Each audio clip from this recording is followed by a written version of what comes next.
Yeah, yeah.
Coming up on Mental Health Marty, male sexual trauma and secretly suffering in silence. Stay tuned.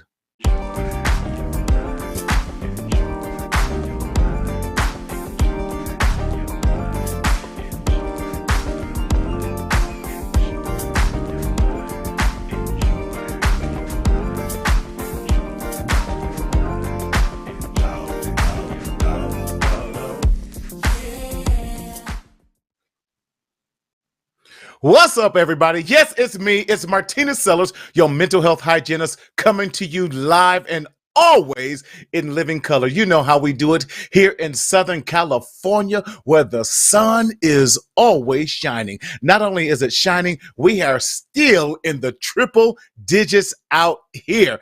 It is hot.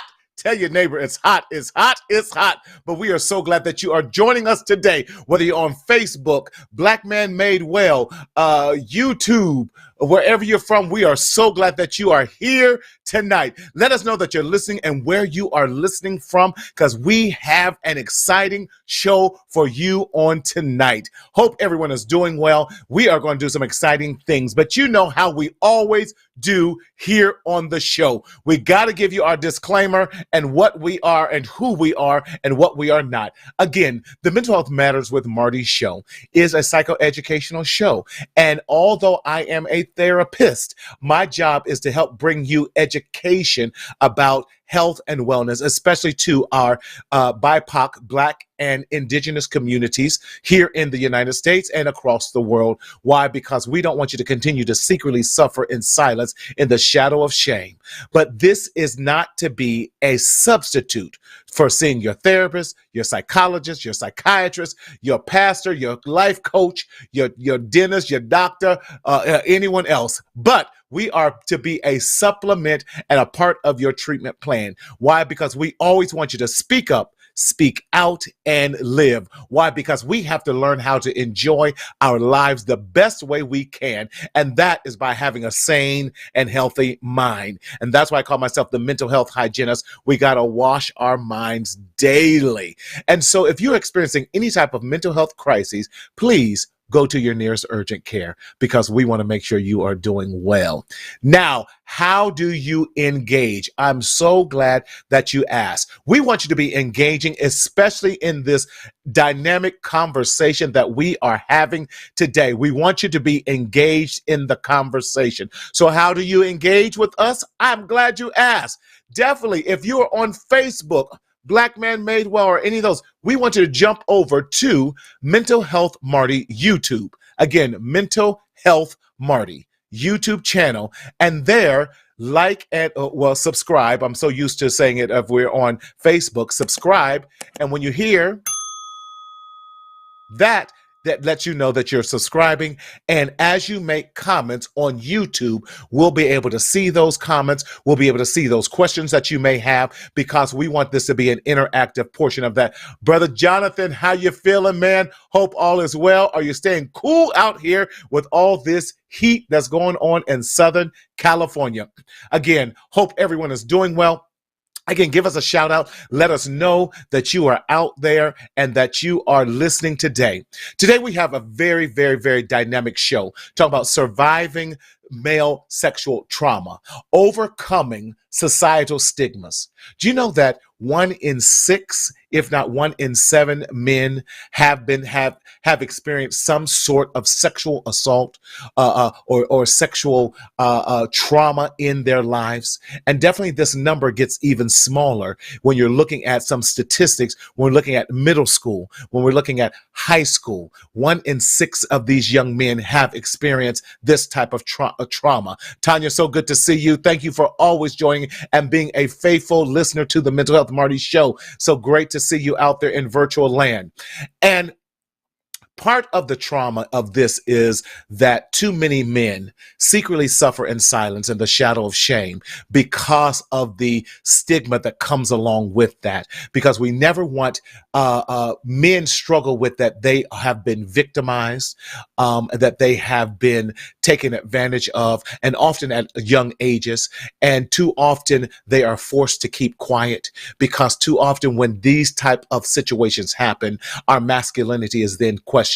And then, did you bring this upon yourself? Did you somehow do something? So instead of being the victim, you also become the cause of being victimized. And that is something we have to discuss, especially in our Black African-American communities.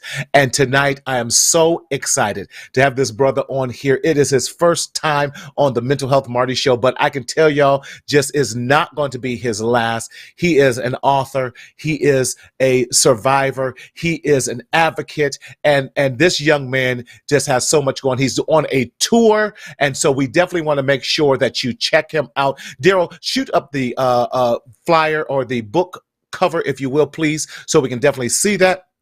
And he's talking about, he's the author of this amazing book called Echoes, The Stories of Male Survivors Overcoming Sexual Trauma. You got to go check out this book. It is on Amazon where you can get it. We want you to be a supporter because you know here on the Mental Health Marty Show, we want everyone to support all our guests with whatever they have. So I'm so glad to have on the show for the very first time, none other than author and advocate himself, Robert H. Marshall Jr. Hey, what's up, man? You said my whole government. We out here. We use the government name on here. Government name. Okay. Yes, sir. Man, I am so excited that you are on here. I had a chance to read about a third of your book last night and today. And can I tell you this? Listen, I was blown away. And I want to share and first say thank you for being vulnerable. Thank you for being transparent and for even sharing this story with all of us. And trust me, I'm going to be using it in my therapy practice. I'm going to make sure that we have several copies. Can I buy directly from you so you get all the proceeds? You can come right here and you can. That's right. Go to my website, roberthmarshall.com /we survive, yes. Or you can just talk to me directly and we'll make it happen. That's right, because we want to make sure, because we know Amazon takes their percentage, but we want to make sure you get all your monies. All the coins. That's right. Get all the coins. Yeah, but man, listen, welcome. Well, I've been excited. I promise you, I haven't been able to sleep last night because I'm like, tomorrow's going to be an amazing show. And I'm not going to lie, I wrestled with putting other people on here, but your book and story was so powerful that I called the other people and said, my bad, I'm going to have you on next week because the guest I have needs to be all by himself. I appreciate that. I love that. Man, I'm so excited. Yes. I'm so honored to be on here myself. I was really excited. To be honest, I haven't really been doing interviews on any podcast, but when you asked or when you approached me, I'm like, of course, we have to do this because I love the work that you do. I'm actually a big fan of what you do, and I'm just honored that you have little old me on this show. Anyone who calls themselves a mental hygienist, you gotta.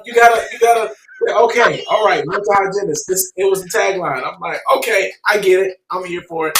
Let's go. Let's do it. Man, I wish I could take credit for that. My homegirl, Nisa Shanae, shout out to Nisa, who's one of the original Kurt Carr singers.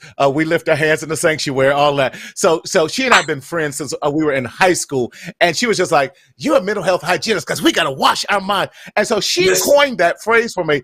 I just took it over.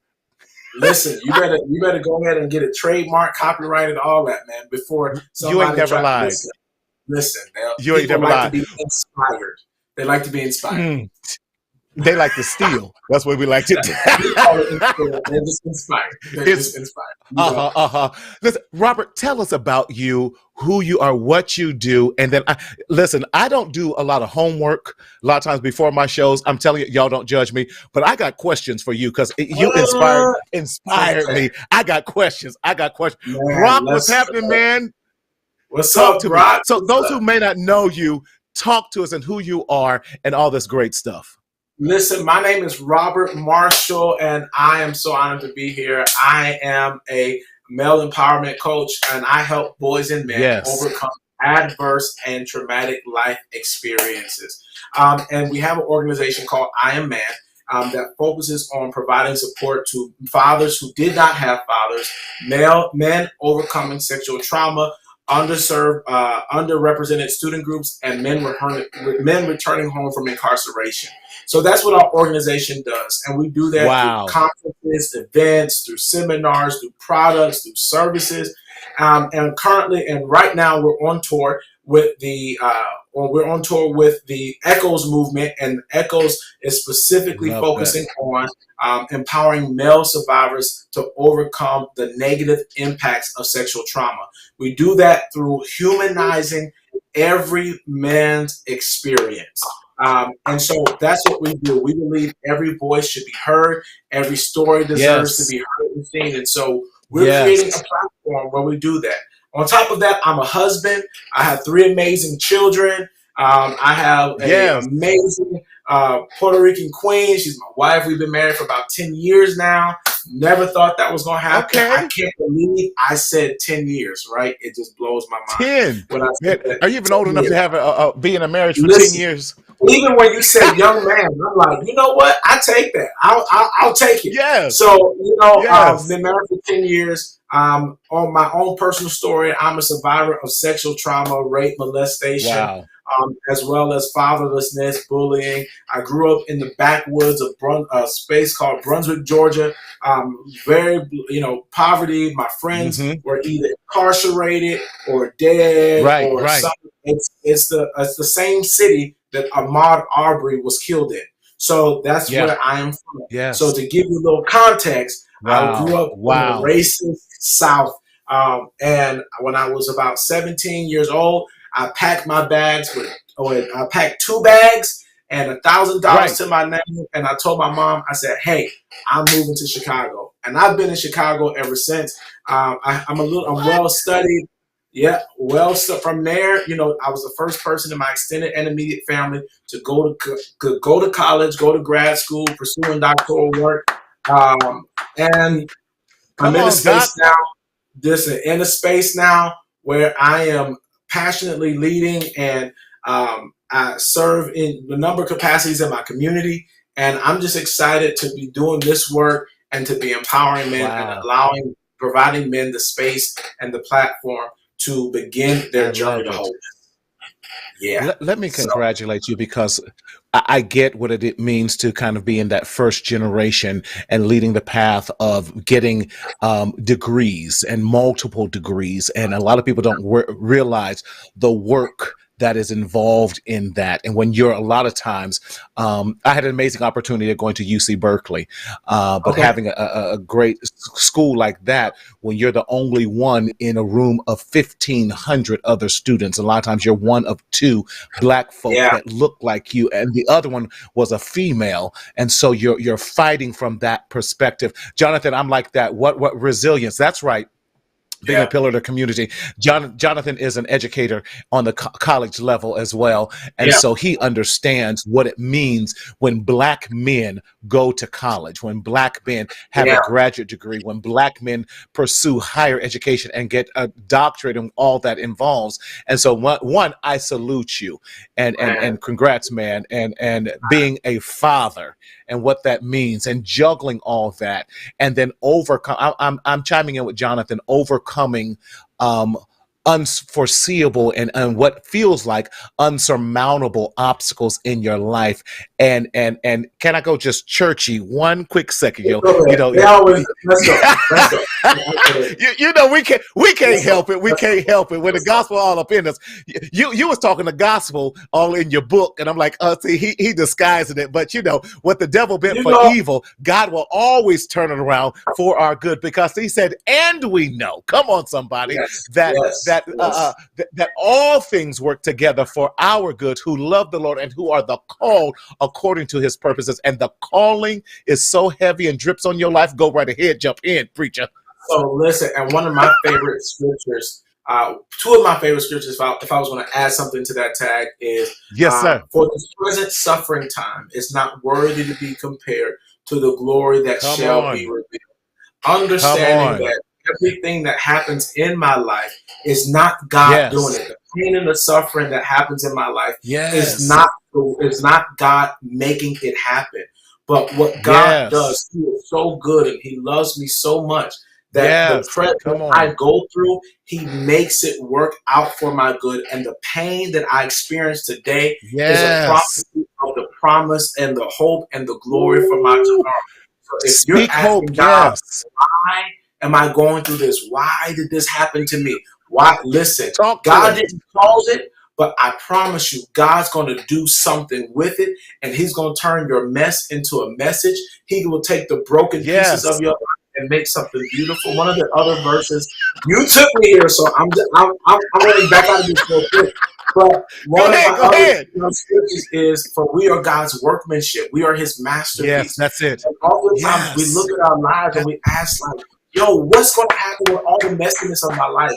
And especially if you're a survivor of sexual trauma or you've experienced some type of traumatic experiences in your life, and you you say, man, what is, like, my life is a mess. You look at, and oftentimes you look at that you have more problems than you have solutions, more bills than you got money, more failures than wins. Talk to us. And you're like, yo, what is my life going to mount up to? But when I think about that scripture, I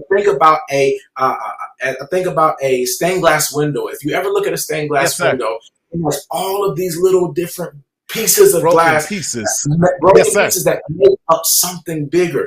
And when you give God the broken pieces of your life, he's able to sit there and make something beautiful. But ultimately, when you look at stained glass windows, they're not only good to look at, but they also tell a story.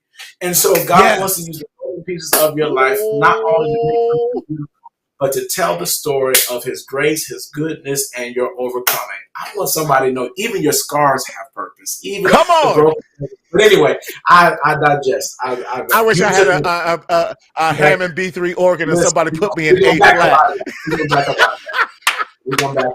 Listen, I love it, man, and I love what you said. So much resonates about that. Making the masterpiece. See, Tanya's churchy too. She said yes and amen. Come on. Yes. And how you've reframed.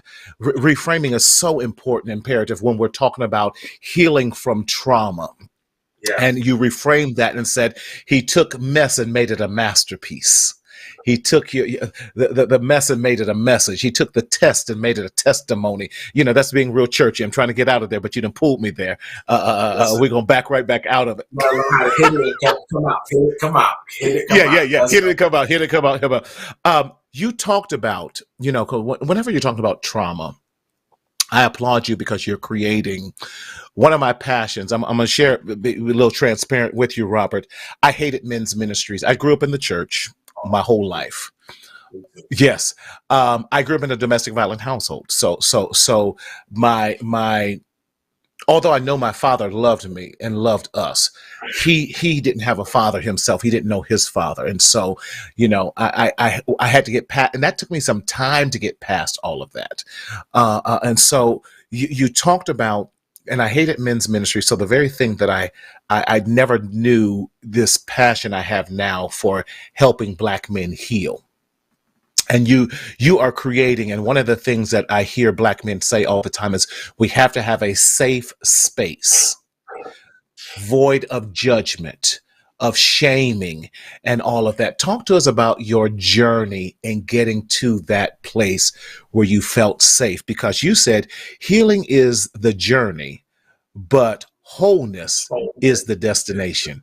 Talk to me about this, turning that journey into a destination for you. I'm so glad that you quoted that. It's funny that you quoted that saying. That is the bedrock of the work that I do.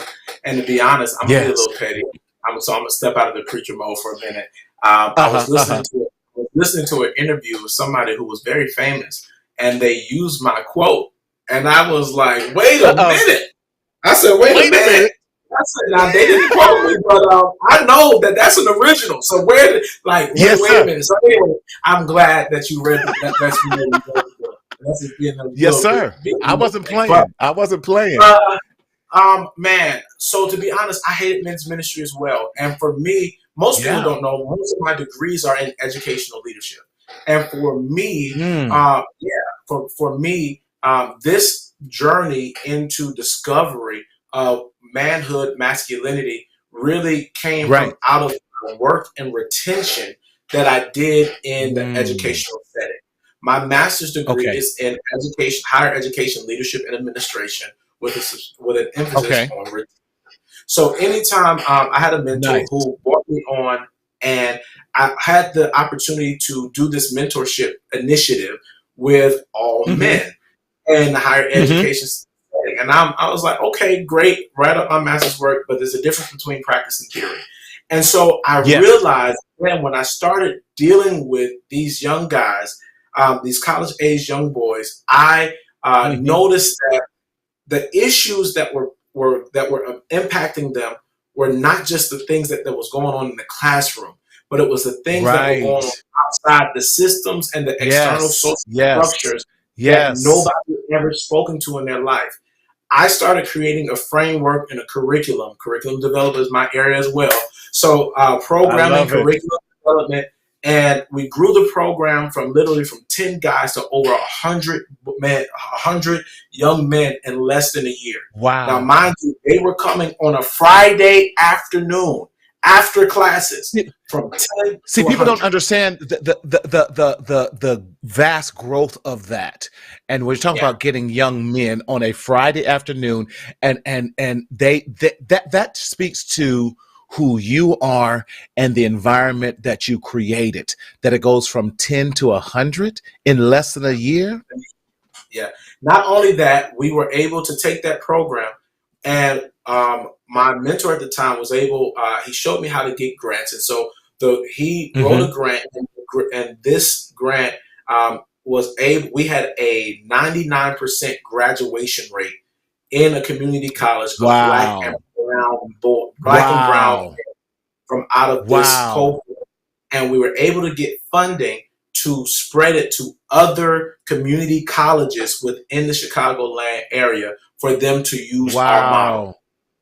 And so from out of that, I realized, now, wait a minute, purpose was born out of that. Because as a survivor, one thing that was taken from me was my option to choose who I wanted to be. And say that one more time. Say that one more time, because I don't want people to miss that. As a survivor, and I use the word survivor, but as a survivor of sexual trauma, the first thing that is taken from us is our power to choose who we want to be and who we decide to be. Oftentimes, when that power is stripped from us, our voice is stripped from us, we live into a narrative that does not belong to us. We live into a narrative that was superimposed on us because somebody else's brokenness and their issues, their traumas. And so we are the we became that scapegoat. So one of the things I realized is that I had the opportunity to choose who I wanted to be. And this began my journey. This began my journey to wholeness, dealing with these young men, and made me look at my own life and redefine narratives and definitions. And one of the reasons why a lot of men are in the space that they're in, because they don't have a foundation that's solid enough to stand on to establish who they are as men. The problem with most men is that we don't know what it means to be a man. If we look statistically at the men that are living, who are adults right now, we are the fruit of the fatherless generation. We are the fruit of laws and legal systems that promoted women having the opportunity to get public aid, but the father not be in the space. We have over 50% of Black men incarcerated, as also my Latino brothers as well. There's so many statistics that I can rattle off that have created this web of generation of toxic masculinity and unhealthy masculinity, to the point where it's demeaning, it's demanding of us, and we don't know who we are. We don't have a firm foundation, so we build our definitions of who we are on systems or on definitions that don't serve us and are not true to the nature of who we were created to be. I ask this question. They were never designed to serve us. Yeah. No, and I ask this question all the time. Most men, we define who we are and our worth based upon what we do and what we have. And so what we do is number one. And so when we meet somebody new, what's the first thing we ask? Hey, what's your name and what do you do? We ask what their job is. What they do. Yes. Because we then automatically, psychologically, we measure them up. We measure ourselves against them. Well as to define our value and theirs, and then what we have. So listen, we don't have a lot. What we have, we got the house, we got the car, we got the stuff, we got the clothes, we got all that. We're socialized because that's how we define success in our communities, by how much you have and our internal worth. My stuff equals my worth. But this is what I ask all the men that I work with: if you define yourself by what you do and what you have, what happens when you no longer can do it, and what happens when you no longer have it? This is, and if your definition is defined by these things, number one. So, for instance, men, if I can be honest, you know what? Our sexual conquest, by the size of our genitals, by how we do it, how we make them feel, right? What happens when you get to a point? Right? What happens when you get to a point and you might have erectile dysfunction? What happens when you can't do it anymore? What happens if something hits? They end up on my couch anymore, right? Yes. Yes. This is your show. Robert, one of the first things you good, man. I love it. I love the passion, because you just one of the things I always ask, especially Black men when they come in, I say, who are you? Yep. And they give me, just like you said, their pedigree. Well, I do that. I can read, because I read the intake form, but who are you? And they still give us, well, I'm the son of, no. I get that. Who are you here in your heart? If all those things were stripped away from you, who are you? And I agree with you. I found about anywhere from 75 to 80% of those men, when that question really resonates within them, they're in full on tears, because they say, I don't know who I am. I don't know. So let's go here. First, let's. When I was reading your first story, because you're sprinkled throughout the book, and you talked about this at the age of 4.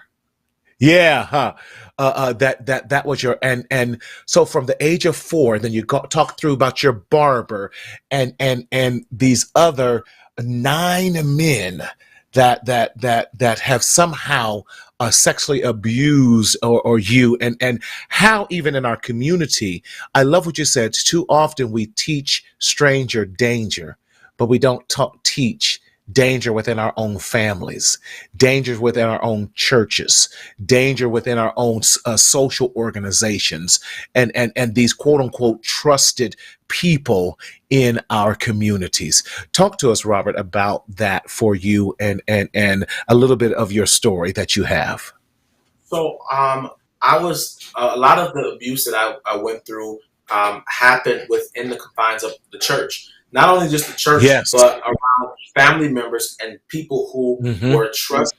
The truth is, many of us, we don't have training and information on sexual trauma, or because we don't talk about sexuality and sexual things in a lot of Black and brown communities. We just kind of, just let it happen. But what my story is, a lot of the people I say in the book who should have been praying for me started praying on me. And one of the wait. We got to define that. Instead of them praying, P-R-A-Y. P-R-A-Y. Yes. Right? Yes. They started praying, P-R-E-Y. E-Y. There we go. Yes. So one of the first abusers that I had, or experiences, was at the age of 4, when one of my cousins, had to be 13 years old at the time. I was on the top of the bed. He was on the floor. He opens up his pants and he pulls down his shorts and he says, "Hey, Robert, come put your mouth on this." That was at 4 years old.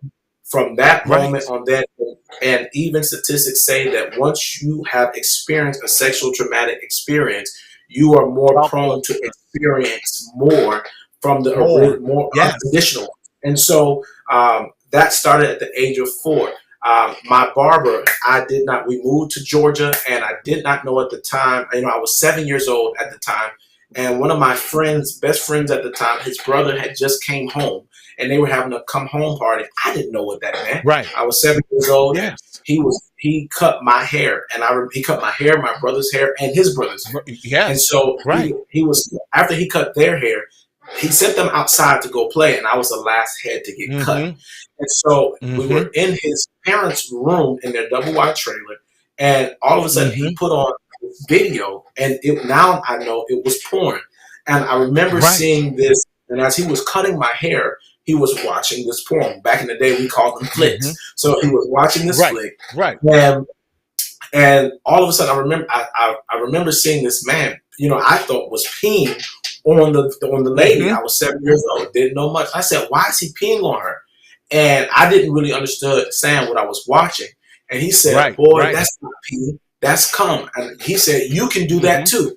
And I said, "What?" And then that's when the Pandora's box opened. He laid me on the bed. I remember the color of the sheets, and they were burgundy and gold sheets, the ones that everybody had back in the day.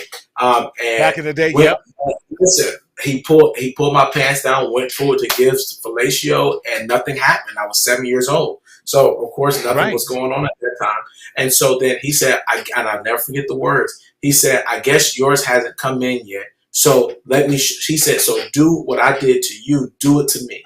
And that's when that started. And I remember from that moment on, he taught me how to please him and until he had his orgasm. And then that continued on into other things throughout the years. So that started at 4 years old, all the way up to 4 to 20 some odd years of age. I had another instance where I think it started in 5th grade, where it's a pastor I talk about in my book, a pastor who I remember we were at this concert, this church concert, and I grew up in the South, and it's a little different. My house wasn't too far from the church. But I had on this cream suit. I was sharp, boy. I was sharp. Yeah, you were sharp. I was sharp.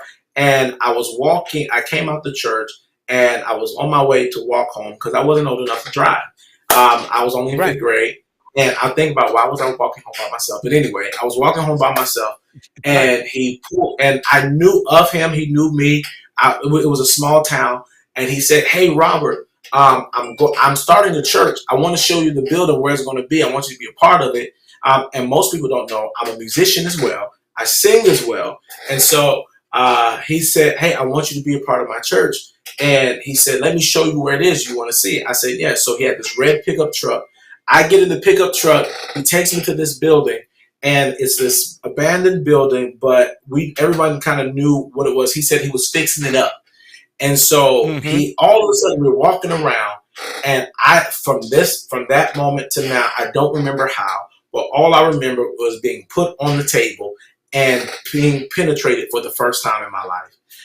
At the age in fifth grade. So at fifth grade, I can't remember how old, 10, 11 years old, around that age. You're still very young.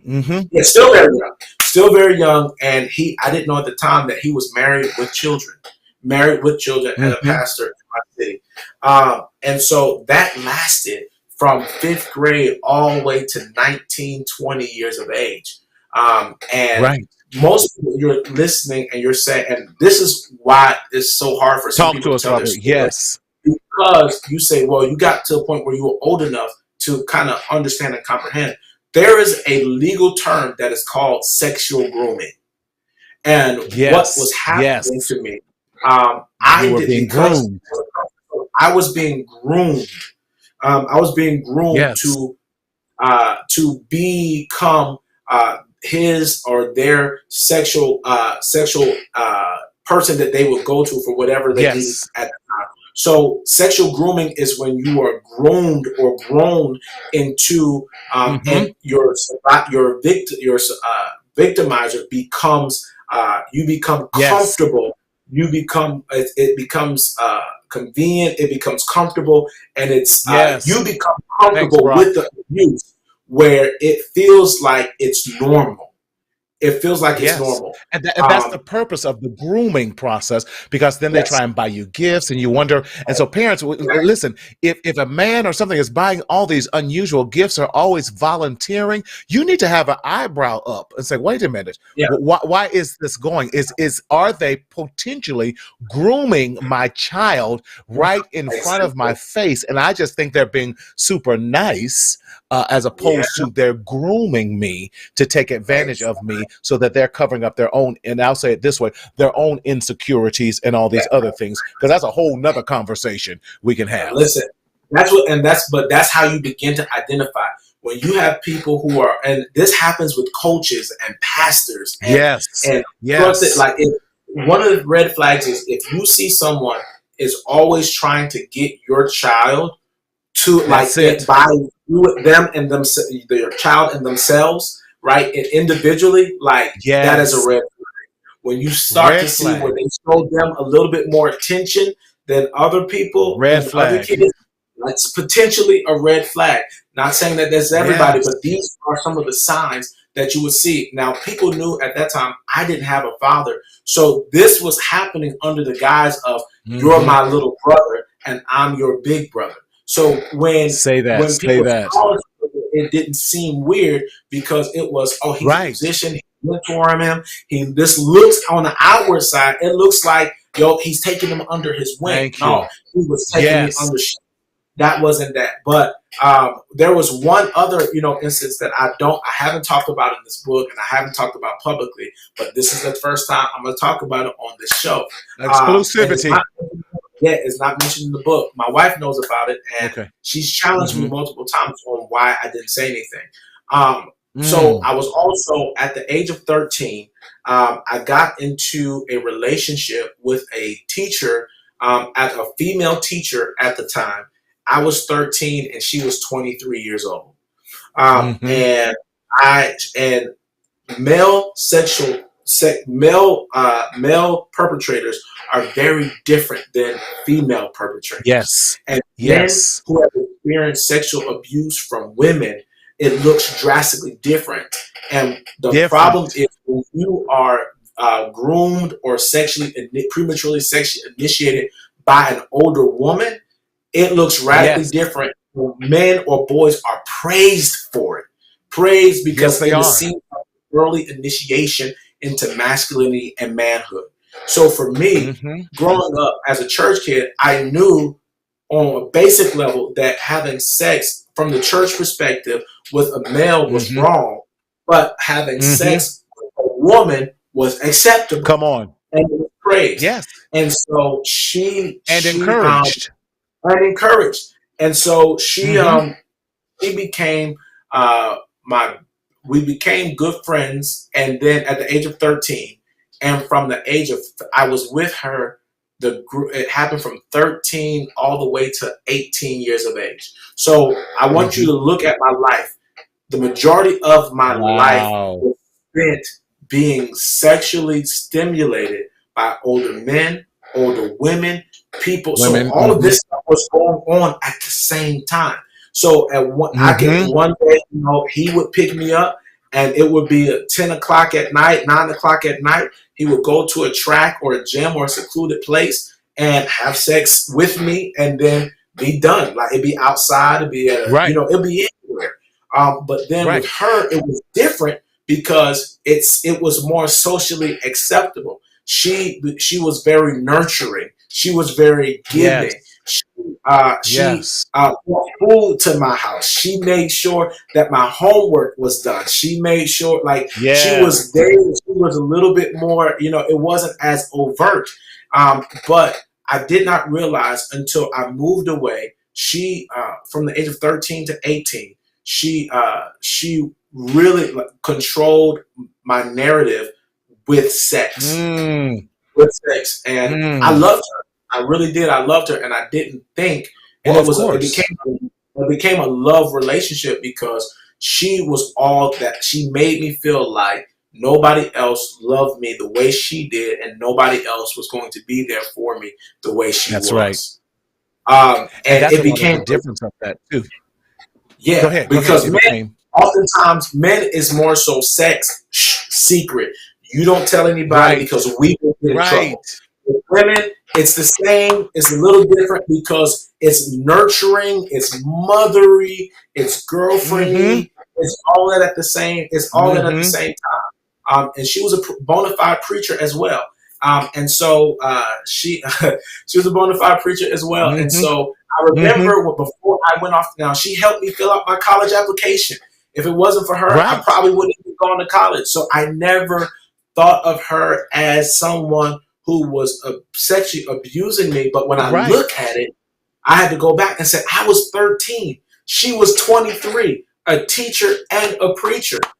Here's the point. I didn't realize 13 to 18 years old, when I moved, before I moved to college, she had a conversation with me, and she said to me, the Lord said, you need to marry me before you leave. And I remember looking at her and saying, and I prayed about it, and I said, I love you, but not right. Like, this is not right now. And she was adamant to me marrying her before I left. And when I moved away back to Chicago, when I got to Chicago, and she could no longer physically control me with sex, then she started, she tried to start playing other mind games. But as I started to mature, I realized, she's playing games and she's trying to control and manipulate. And after a while, when I woke up to the reality of that, I was like, whoa, like, this is what this is. So being sexually groomed, stimulated. Also, I'm a survivor of being sexually, I hate to say this word because this is a really bad issue, but sexually trafficked as well. And this is what I mean by that. It's not, trafficking is not always somebody getting abducted or being, or being in this dark place and somebody beating on you. No, I was literally passed around from preacher to preacher. They would say, hey, I had him. You can have him too. Invite him to your church. This is, and just mention different things, and this will get him there. And so sometimes I would get invited to spaces as a young man, and they would say, well, you know what? So-and-so said that you're good at this. So-and-so said that you did this. So-and-so that you said do this. And then the door opens. And so I was groomed in this highly sexual, sensual, and spiritual surrounding where it was all distorted. And so I did not know how broken, how hurt, how confused I was, because not only was my choice to choose who I wanted to be was taken away from me, my ability to think for myself, my ability to believe in myself, it was either torn down or built up by the people that Yes. groomed me and took advantage. And these are just some of the big things. I'm not, in some of the book, I don't mention all 9, but I don't mention all the pastors and all the revivals. I didn't mention the Mm-hmm. principals that, the school Mm-hmm. principals who were part of this Mm-hmm. unit as well. I didn't talk about, Mm-hmm. some of these Because that's one-offs. a tight, believe it or not, a tight knit community of secrecy. I call And it you the say in secret your book what I society. love. See, it is a secret society, and you say this: silence is our enemy. Yes. Because not only that, you're also groomed that you are to quote unquote respect your elders, and that these people, especially when you talk about a pastor, a principal, a teacher, these were all authoritarian type of people. So it's almost your word against theirs. Who are you And at actually, in the fifth grade? yes, Yes, yes. The yes. preacher, there's a part of my book Go- there's a part of my book where the preacher, that was the longest one. Him and the teacher were the longest lasting teacher. two. They had the teacher, both her and him, were going on simultaneously, and so Hmm. hers was relational. His was strictly sexual and pleasure for him. Yes. And so Yes. I remember I got to a point where I got 16 years old, and I said, "Listen, I wanted to be free because I thought Hmm. I was the one with the issue. I thought I was the one Right. with the problem." And so I went to my pastor at the time, and I told him, I said, "Hey, this is what's been going on. And I'm coming to you because as a young man, I grew up holiness. Yes. I understood sin, and I thought I was in an equal sexual relationship and partnership with him. Hmm. And I Mm. said at that time, I wanted to be free. So I'm thinking Hmm. I need to be free from homosexuality. I need to be free and not Hmm. realizing, no, that it's a form of sexual abuse and manipulation. And Hmm. I was in the situation. I went to my pastor Yes. and I said to him, "Hey, I want to be free." Um, and what stemmed it was we had just gone to a leadership conference in Raleigh, North Carolina, Hmm. and Hmm. it was, I'm free, so I'll say it. We were at Yeah. Bishop Bruce Parham's leadership conference at the time, Hmm. and Hmm. I stayed back in the hotel because I was tired. I didn't have much money. I was 16. I was young at the time. Didn't have much, so Yeah. I was just happy to go. And Right. I didn't know he stayed back. What the preacher did was he went to other people who were in our group and told them that he did not want to stay in a room with me because he heard that I was gay. And Mm. uh, I did, and I was like, "What?" And so I stayed away from him. But because I Hmm. didn't go, he knew I didn't go. He came to my room, and for the first time, that's when I experienced rape, where it was, "Hey, Mm. I don't want to." I told him, I said, "Hey, I don't want to do this anymore. I'm like, I want to be free. I want to be delivered. I want to live for God." And I remember him saying, "You are who you." He laughed at me, and he said, "You are who you are, and there's nothing you can do about it." And Mm. he went to forcefully pull down my shorts and shoved himself inside of me, and just continued to like, and Hmm. I'm all but like in tears asking him to stop. And he kept saying, and I remember when I asked him to stop, he said to me, he said, he said, "Stop playing. You know you want this work, and I'm almost done. Hmm. Let me finish." And when he was done, he looked at me and he said, "Oh, you hate me now. You hate me now. You hate me now." He said, "Well, let me tell you this. If you ever say anything, nobody's ever going to believe you because everybody knows Exactly. it's your word against mine." So Exactly. right And after that that, is so manipulative. Yeah. yeah, I Go told ahead. my pastor after that. I told my pastor like what was going on, and my pastor, he was young at the time, and he went back to him and told him what I said. I was working at that time I was working as not a fast food, but a buffet at the time. And Hmm. he came with two other guys to my place of work at 16 years old. Came and he planned for me to come outside. And him with two other guys, he said, "I heard that you've been spreading rumors about me, And he said, keep my fucking name out of your mouth, because if you don't stop spreading this rumor shit, I'm not with that gay shit. He said to me, he said, if you keep talking, I know how to put your body in a place where nobody can find it. And so not only that, you were threatened. I was physically threatened at the age of 16. And I didn't say anything from that day until years later after I was married. When him and I first interacted, and I forgot to mention this, he said to me, when the first time in the abandoned building, he said to me, after he was finished, he looked at me, and I was, fifth grade. He said to me, you like that, didn't you? You like that? And I said, I don't know. And he said, well, something's wrong with you. You have a spirit of perversion, and you need to go pray. When we were in Raleigh, North Carolina, in this conference, he said to me, he said, now, because we still had to go to service, he said, now you need to go pray and repent and get that residue off of you, so nobody will pick up the residue of your sin in church.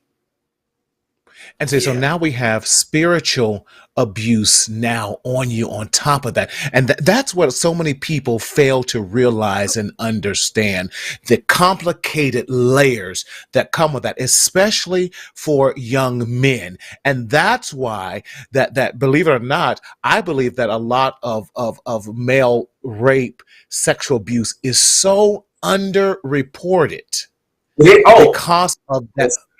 You got the statistics. Listen, especially when I start off my events, I throw the statistic. The statistic is 1 in 6 before the age of 16, and 1 in 16, 4, yes, and 1 in 4 after the age of 16. Yes. Now here's the thing: are reported. Yes. That's the key word. And I asked the question in Black and brown community, how many of you have reported anything to the police? Because the relationship between the Black and brown community and police have never been great. And so we grew up in a time where we stay, whatever happens in this house stays in this house. And especially, and we say it, abuse. Yeah, because you don't talk about it. You're right. Shut up, and we don't talk about it in the church. We don't talk about it or in the homes, because one, we don't know how to properly deal with that, and we think it's going to be just. And can we say that we get too busy worried about what's going to happen to our family name, as opposed to saying, "Hey, Robert is in trouble. I don't give a damn whatever else is going on. We are here to support and rally behind him, because this is not what a 5th grade needs to be experiencing. And anyone who has done this needs to be totally, can I say, just thrown under the jail, shot in a pinky toe and cut off and everything else." But that's just Marty going probably too far. Now here's the funny thing about these stories is these are my lived experiences. When I put out the book, because there's quite a buzz about this book. When there was word that I put the book out, that I was putting the book out, I had an opportunity of having a conversation with the preacher. And it took everything within me not to put names in this book. When I tell you, I was ready. Sure. I was ready to tell it all. And I was challenged not to do that, and I listened. And he called me. We had a conversation. And it's funny because almost all of my abusers, I had the opportunity to talk to and ask them why. Why? The barber apologized. I haven't had a book.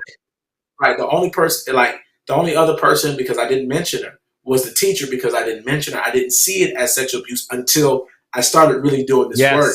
But all the other abusers, I had a chance to talk to. And most of them apologized and said, you know what, it shouldn't have happened. Now, whether they apologized because they were afraid or they apologized because they were sincere. The one person who did not apologize was the preacher. And when I had a conversation with him about a year ago, when he heard that I was coming out with the book, he said in our conversation, number one, he wouldn't come. We were FaceTiming. He wouldn't get on the FaceTime because I think he was afraid that I was going to use it against him. But he also, it was one other person on the call with us who encouraged me not to put his name on there. And he kept saying, the preacher kept saying, well, and it was offensive and it was triggering. He said, man, I don't know who you're talking about, but you got the wrong guy. You got the wrong guy. You got the wrong guy. And I was sitting there like, now, I've been in sexual relations with this person from fifth grade. Almost 19 years of age. And I've got the wrong guy. And you know the part that hurt? The part that hurt was not that he wasn't willing to admit it. The thing that hurt is that for a moment I had to ask myself, is what he's saying true? Did this really happen?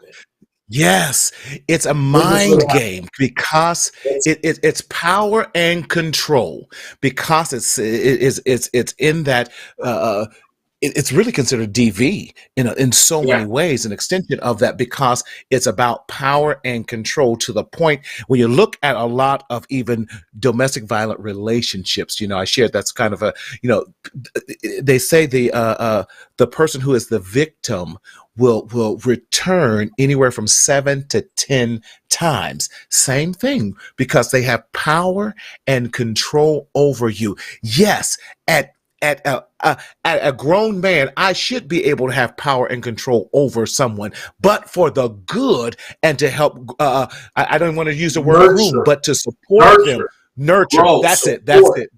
Yes. So yes, and to encourage with appropriate boundaries and respect in those regards. Can I say this? For any man that's listening, it is normal. Like and now that I have 2 sons, I have to be very transparent. Yes. I was actually very jealous of my sons. I became very jealous of them because I realized that they had the father that I always wanted. Yeah. And that's good. I had to come to I really got jealous because I said, it's not fair that they get the love, the support, the presence that I always wanted. And I realized what fueled that for me was wanting to be affirmed, wanting to be loved, wanted to be wanted. Wanting to feel closer. And let me tell you, as a father, I learned it is natural. Let me say that. I want y'all to hear me as I put me on the single screen. I want to look right in that camera. Listen, dictate. It is natural for a boy to want to feel intimacy with a man in a healthy space. It is natural for a boy to want to be hugged by his father, to be kissed by his father, to be affirmed by his father, to be touched by his father, or men who protect him in his life, to bring security, to bring affirmation. What happens with most boys who don't get that, they look for it in other ways, not realizing that this is part of their natural makeup. That is the reason why they have a father. The father is supposed to affirm, it's supposed to comfort, it's supposed to protect, it's supposed to have healthy intimacy with them. What happened with me and a lot of other boys is that they got those things with strings attached to it. And they got it from people who took advantage of the deficits in their life. And now they're trying to figure out how, and let me also say this. They were preyed on. And I got to say this. This is one of the reasons why most men have a problem with being committed in relationships, why they don't talk in relationships, why they are not fully present in relationships. Because when they were supposed to learn intimacy, language, when they were supposed to be developed in these areas, communication, they were stunted. They were traumatized in these areas. They learned how to be sexual. They learned how to perform. They learned how to think. This is why most black and brown men are seen as sexual objects. We are seen, nobody talks about that. We are seen as sexual objects by every race that exists. We go to another country. Yes. They want us. No matter if you're gay, transgender, heterosexual, Doesn't matter. you're a black man at any point. You are seen as a sexual object or as a deviant. So you're either sexual Yes. or you deserve to be locked up. There's really no in between. There's no in between. I hear you. And the reason why one of the reasons why this is perpetuated is because many black and brown men never had the chance to fully develop internally into the fullness of who they were supposed to be. And it's caused these traumatic blockages. And what trauma does, it stamps you and it starts your growth. So what happens is, as men, as boys, we physically grow. We get the houses, we get the cars, we get the muscle, we become attractive, but we still are stunted emotionally, sometimes psychologically, and sometimes spiritually, because we're not giving the freedom to explore the full extent of our humanness, our humanity. So we learn how to define ourselves by what we do, because that's what we've been taught. Our value is in what we do. Our value is in what we have. And we have to start peeling back in order to begin the process to heal. That is so true, because when we understand the health, and I love how you put that, the healthy role of a father in the lives of their children, especially their young boys, it is a game changer. It is such a game changer, because we then have healthy societies. Do you know that the grade levels go up tremendously? Them getting involved in gangs goes down tremendously, just by a father showing up in the lives of their sons. The grade levels of the daughters, they say, go up almost 2 whole points, because and especially in math and science, because the dad is active and shows up in the young lady's life. And for young men, that they don't get on drugs earlier, that they have a healthier relationship with sex because of dad being in their life. So the roles of fathers is so imperative. Healthy fathers, that is, and we have to make sure for and those who have single households, that you're not just allowing any man into the lives of your children, because there is a code that can happen, and that secret society that you have so explicitly described, that you will go under your nose, that you will never ever know until you, like Robert, you have had the courage to come out and say, this has happened to me. Yeah. Definitely. Listen, real. It really is. For those, Daryl, put the book up one more time. For those who came in late, you need to get this brother's book. It is Echoes, the stories of male survivors overcoming sexual trauma. You have it here with Robert H. Marshall Jr. RobertHMarshall.com. Get the book directly from him, because we need all the money to go back to him, as he can just make this be a bestseller and top seller. Listen, this is what we do, y'all. You know how we do on the Mental Health Marty Show. We support everything, because we believe in recycling our dollars and quit giving it to other people. Now you're talking about your tour, because I got to have you. If you haven't planned your LA trip, I won't have to go on a fundraiser and get you out here, my brother, because you are too powerful. Go ahead, bro. I'm sorry. Go. No, I said you're just too powerful. We got to get you everywhere. I want to be on the tour with you. I just want to introduce you, man. And be like, LA is on the docket, man. It's on the docket. We want to come to LA, and so we've been on a tour. So a part of the book, to be honest, I wrote this book years ago, but I never could release it because I wasn't ready. Yeah, I hear you. I hear you. And as I started telling my story, so many other men from around the world, Africa, Europe, Russia, all types of places started inboxing and emailing me, hey, this happened to me too. And so I realized it would be very selfish of me to put out a book that only included my story. So we did a call for writers, and there are 14 other men whose stories are ingrained throughout this book. And they talk, and this book is also an audio book as well. So if you're not a reader, guess what? You can get the audio book as well. Love it. And thank you for making it for men.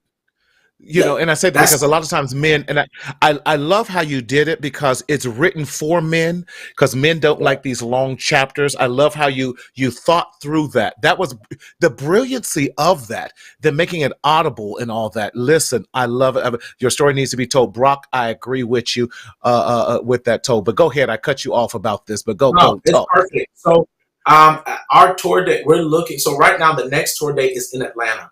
And we're in Atlanta October the 8th and the 9th, the week, the 7th, 8th, and the 9th. So in Atlanta, I want to put this out here because I haven't made it public. We're doing we do a We Survive Live tour where we allow both male and female survivors to come into a safe space where we have a facilitated conversation and help people begin their journey to wholeness. So it's a real raw conversation. Wow. And do you have a venue already? I do have a venue in Atlanta. Yes, we have a partner that's there as well, and we're working on that. But here, and I'm gonna say this for this show, I have not made this public, and I am actually doing a mastermind, a 2-3 day mastermind in Atlanta for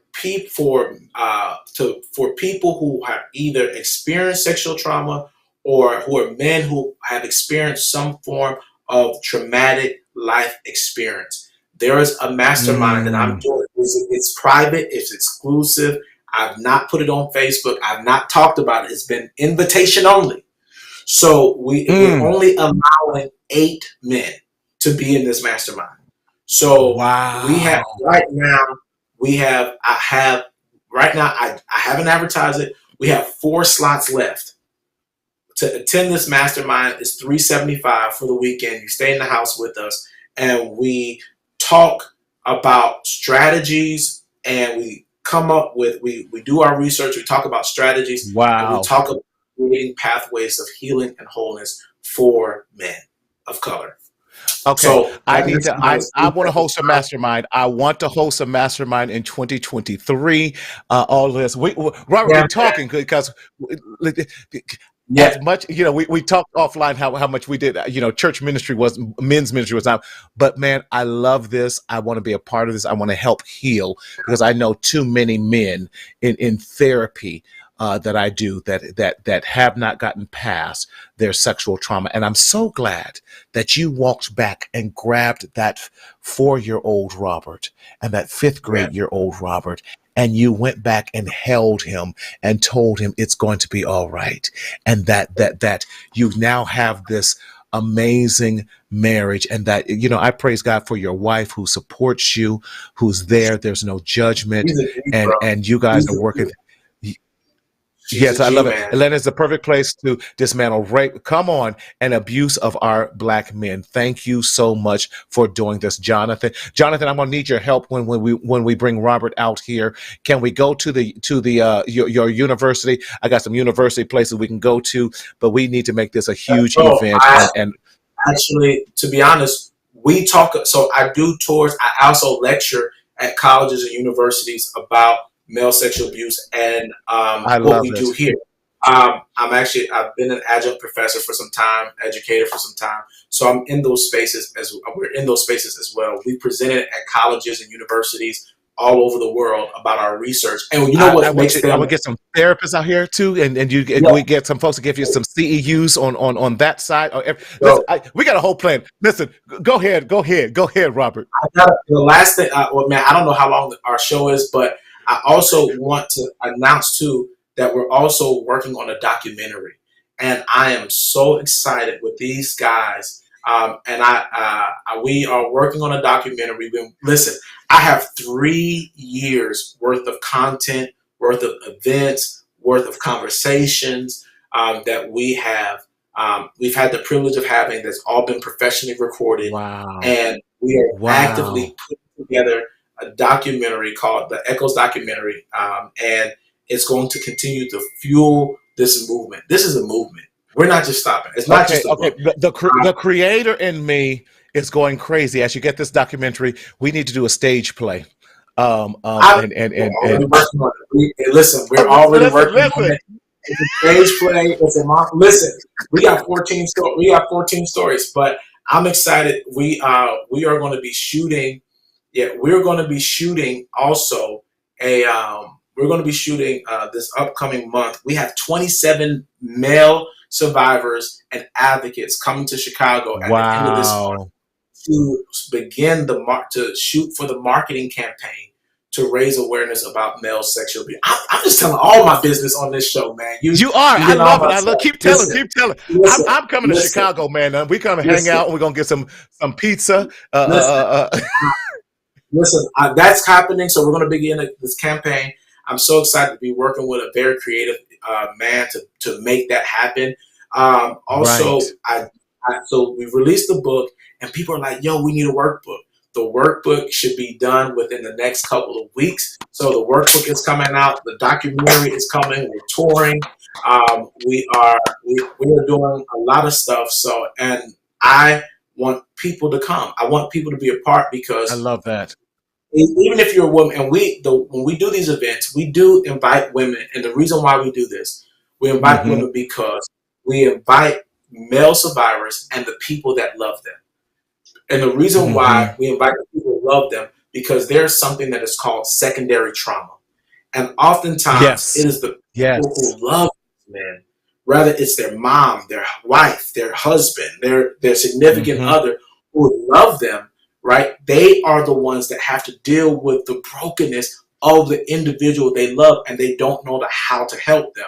So we provide, and we've had workshops on how to support your male survivor, how to support people that you love that experience sexual traumatic experiences. So it's a full-on thing. But the tour, we're coming to LA, we're coming to Florida, we're coming to so let me tell you, we're going to be in Miami, we're going to be in LA, we're coming to Atlanta, we're coming to North Carolina, we're coming to Detroit, we're coming to there. So it's a whole movement, and I'm excited. And I would be remiss. I don't do this work on my own. I have an amazing team, a team of men who are part of this book, who we come together and we provide solutions. I'm not the smartest one in the room. Some of them are brilliant expositors, people who are amazing. And it's really become a brotherhood. We started a group on Facebook called the Survivor Circle. And it is crazy. This group has grown to literally over 100 men from different places around the world who are all male survivors. Who are all male survivors. And they share their stories. They talk about their issues. And it's on Facebook. But this is stuff that we are physically doing. We're active. We're going. We're not just talking about it. We're doing the work in a very real and deep way. Wow. Okay, Robert, tell us one more time because, man, I love it. Where can we get your book? And y'all, you got to come back soon. There we go. There it is, Echoes. And tell us again your website so we can go on there and get it. RobertHMarshall.com. It's Robert H. Marshall. Oh, I forgot about the song. I didn't tell you. Oh, RobertHMarshall.com. When you go. So I actually wrote a song, and it's called The Survivor's Anthem.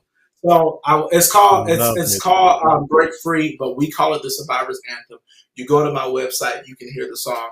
It's a song specifically for male survivors of sexual trauma. It's really dope. You can find it on all digital platforms or wherever you find your music. It's called Break Free by Robert Marshall. We call it The Survivor's Anthem. If you go to my website, RobertHMarshall.com. Don't forget the H. RobertHMarshall.com/WeSurvived. RobertHMarshall.com/WeSurvived. You'll be able to see kind of the work that we've been doing, and you'll be able to get the song, download the song. I promise it will bless you. We do this work with men and boys. And so I'll be remiss with boys. Important. We do preventative work. And so I wrote a children's book called Little Brown Boy. And Little Brown Boy talks about affirming. It's a book, children's book that affirms. So I've written about 6 books so far. 6 books so far. Wow. Little Robert, I'm so excited. Outside of Echoes is one of my best-selling books. It's an Amazon It's in Target, it's in Walmart, it's in Barnes and Nobles. It's pretty much any place where books are sold. Little Brown Boy affirms the